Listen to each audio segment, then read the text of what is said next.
الإسلام سرايا المراقبين استهدفت دبابة.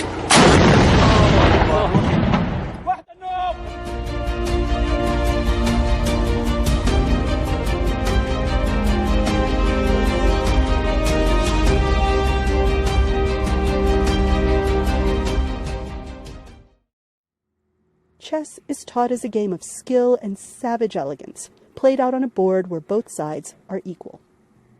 But in South Africa, one of the world's most unequal societies, the business of chess is not that simple. For 3 years, the National Federation has been embroiled in expensive lawsuits that have thrown the sport into confusion and, Parliament argues, kept deserving players away. As a result, the government has suspended its funding, about $120,000 per year, until they break the impasse. Chess South Africa ranks 12-year-old Lulu Miaka at 52nd nationally in her age group.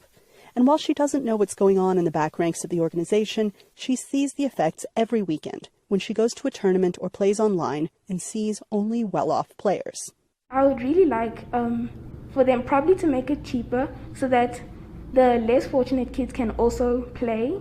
But for me, I do play a lot, but I don't see the less fortunate kids because they made it very expensive just to join a tournament, which they can't go into.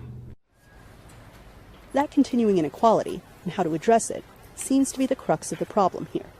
The National Federation has 2 dueling boards, with 2 very different visions, both claiming to lead, and taking their argument to court.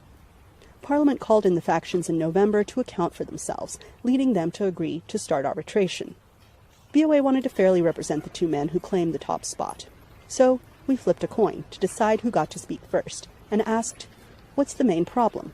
Our focus should be on leveling the playing field, bring everybody on board, and remember for the children, this is also part of socialization and education. That's why it's very important. That's why transformation is actually very important. The transformation narrative is abused to score political points and to create an emotional agenda. And it also has the side effect, and in my mind, one of the worst side effects that you can have is that it gets rid of it gets rid of competence. The government appears to side with Mahamole's call to level the playing field, but the international chess body, FIDE, has vowed neutrality.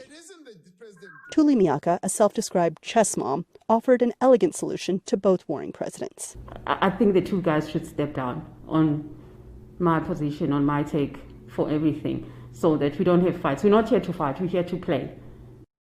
Will they take that advice? South Africa is the continent's chess powerhouse, with the greatest number of top-rated players in Africa. Or will this power game end bitterly? Anita Powell, VOA News, Johannesburg.